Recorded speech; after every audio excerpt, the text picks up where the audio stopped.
नमस्कार। Top Gallant academy में आपका स्वागत है।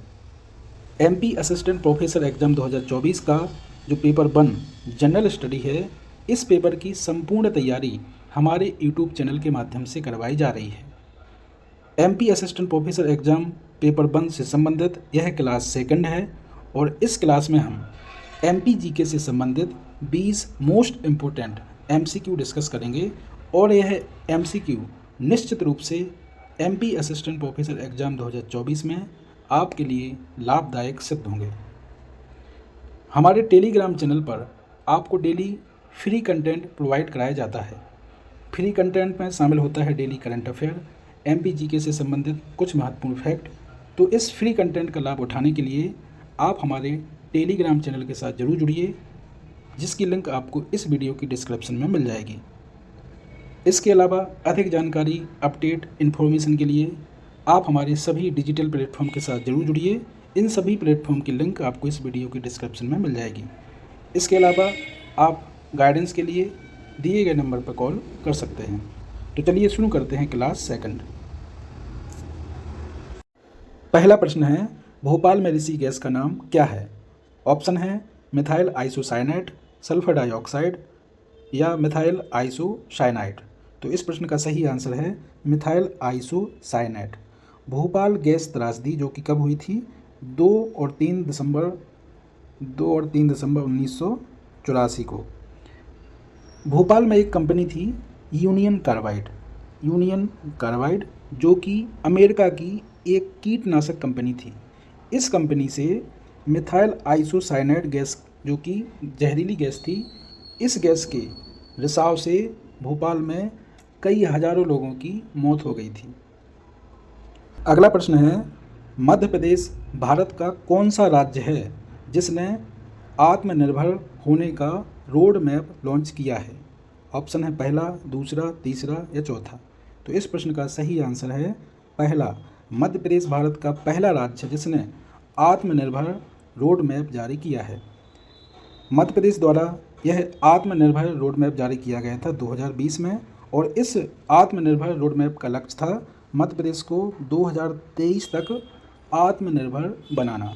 और इस आत्मनिर्भर रोड मैप के 4 स्तंभ थे। इसके 4 स्तंभ थे।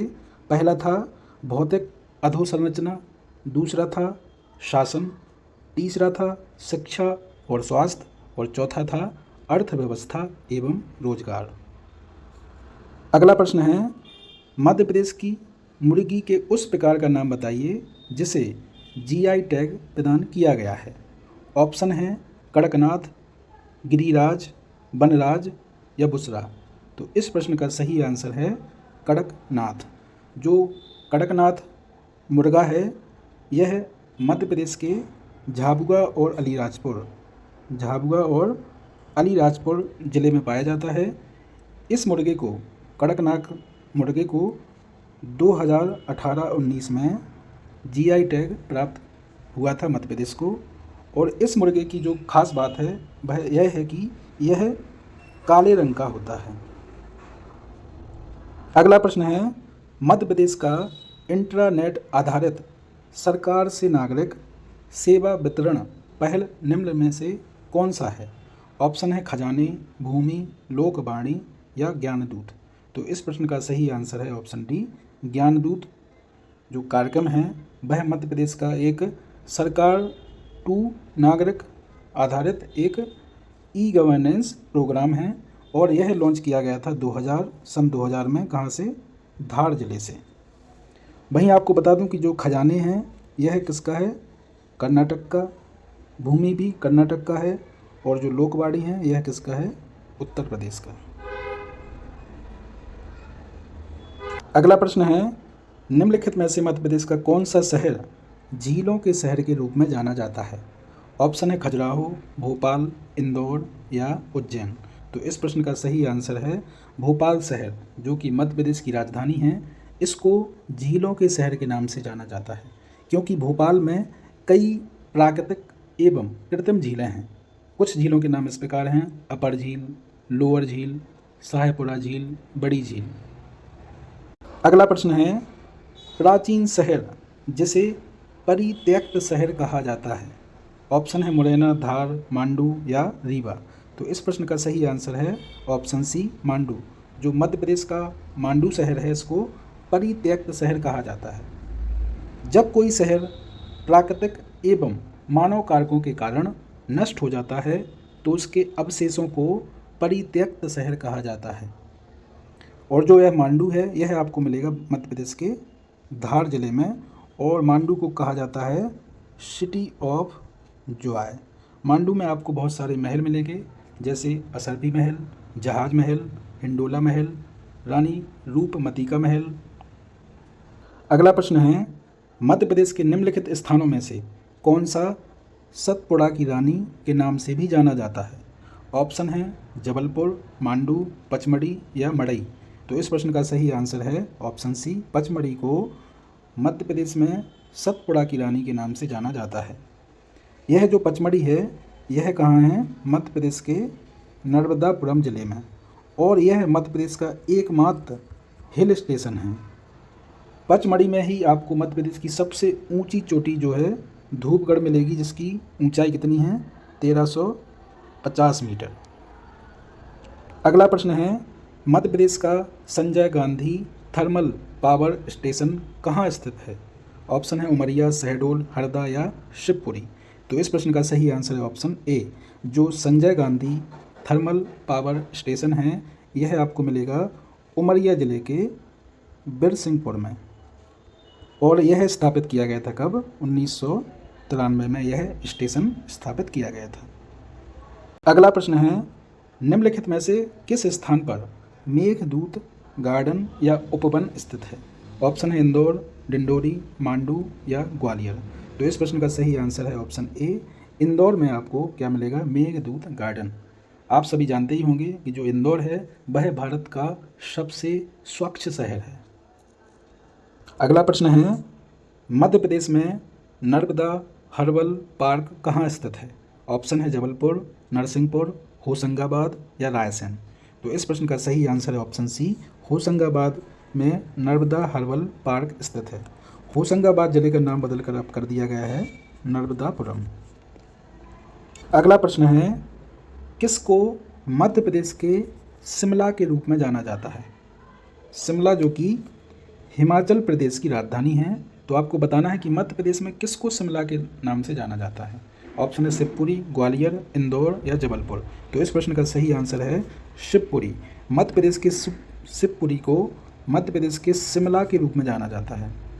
घने जंगलों, हरे भरे पेड़ों, पहाड़, नदियों के कारण जो शिवपुरी है, इसको मध्य प्रदेश के शिमला के रूप में पहचाना जाता है। और आपको बता दूं कि जो शिवपुरी है, इसको पर्यटन नगरी भी कहा जाता है। पर्यटन नगरी भी शिवपुरी को कहा जाता है। अगला प्रश्न है, मध्य प्रदेश सरकार द्वारा उज्जैन में निम्नलिखित में से कौन सा समारोह मनाया जाता है? ऑप्शन है कालिदास समारोह, मालवा समारोह, भोज समारोह या इनमें से कोई नहीं। तो इस प्रश्न का सही आंसर है ऑप्शन ए, कालिदास समारोह उज्जैन में मनाया जाता है प्रतिवर्ष। इस समारोह का जो उद्घाटन है वह 1958 में उस समय के भारत के राष्ट्रपति डॉक्टर राजेंद्र प्रसाद द्वारा किया गया था। और कालिदास समारोह जो कि उज्जैन में मनाया जाता है, इसके अलावा जो कालिदास अकादमी है वह भी आपको कहाँ मिलेगी? उज्जैन में। अगला प्रश्न है, 2017 में जारी 200 रुपये के नए बैंक नोट पर किसकी आकृति है? ऑप्शन है सांची का स्तूप, ताजमहल, हम्पी स्मारक या राष्ट्रपति भवन। तो इस प्रश्न का सही आंसर है ऑप्शन ए, जो नया 200 रुपये का जो नोट है उसके पीछे आपको सांची के स्तूप की आकृति मिलेगी। वहीं अगर बात की जाए 500 रुपये के नोट पे, तो इस पे मिलेगा आपको क्या? लाल किला। 100 रुपये के नोट पे आपको मिलेगा रानी की बावड़ी, और 50 रुपये के नोट पे आपको मिलेगा हम्पी स्मारक। जो सांची का स्तूप है यह आपको मिलेगा मध्य प्रदेश के रायसेन जिले में, और इस स्तूप को सम्राट अशोक द्वारा बनवाया गया था।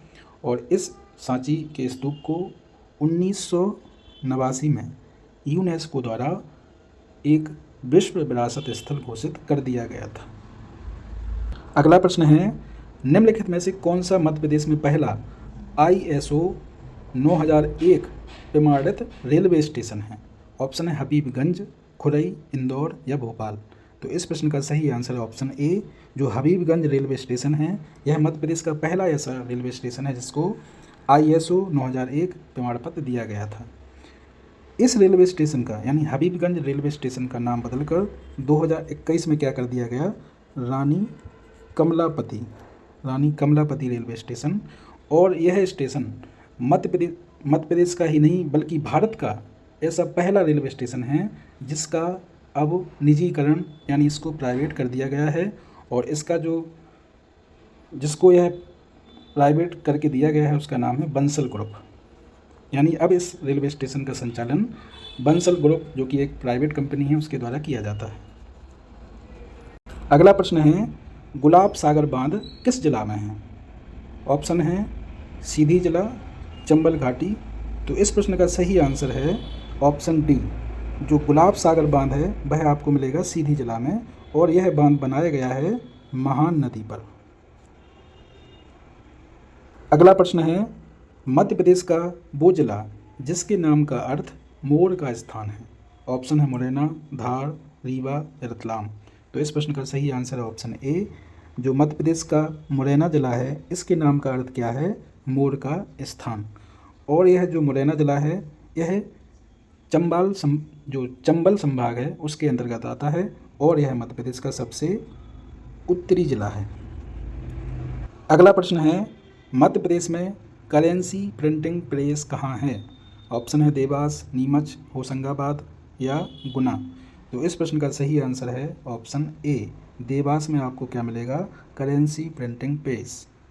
और जो नर्मदापुरम जिला है जिसका नाम पहले था होशंगाबाद, यहाँ पे आपको क्या मिलेगा, सिक्योरिटी पेपर मिल।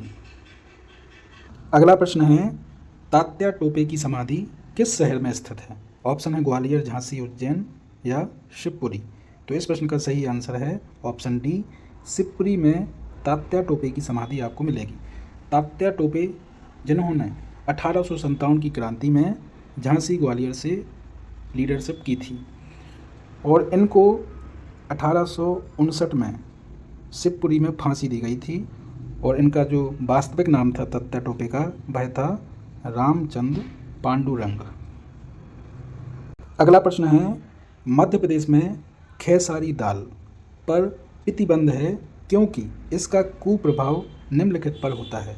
ऑप्शन है दृष्टि, श्रवण क्षमता, रक्त या निचले अंगों का संचालन। तो इस प्रश्न का सही आंसर है ऑप्शन डी, जो खेसारी दाल है इसके द्वारा निचले अंगों का जो संचालन है वह प्रभावित होता है।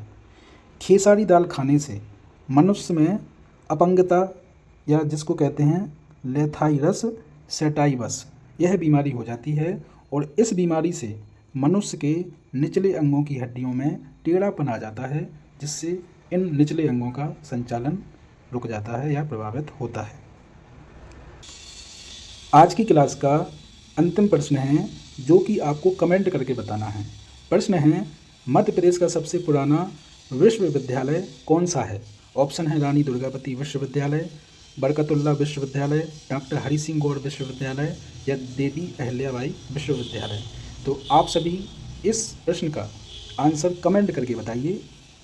तो इस प्रकार इस क्लास में हमने MPGK से संबंधित 20 मोस्ट इम्पोर्टेंट MCQ डिस्कस किए, और यह MCQ निश्चित रूप से MP असिस्टेंट प्रोफेसर एग्जाम 2024 में आपके लिए लाभदायक सिद्ध होंगे। अगर आपको यह क्लास पसंद आई हो तो इस क्लास को लाइक करें और अपने उन दोस्तों में ज़रूर शेयर करें जो MP असिस्टेंट प्रोफेसर एग्जाम 2024 की तैयारी कर रहे हैं। तो मिलते हैं अगली क्लास में। धन्यवाद। जय हिंद।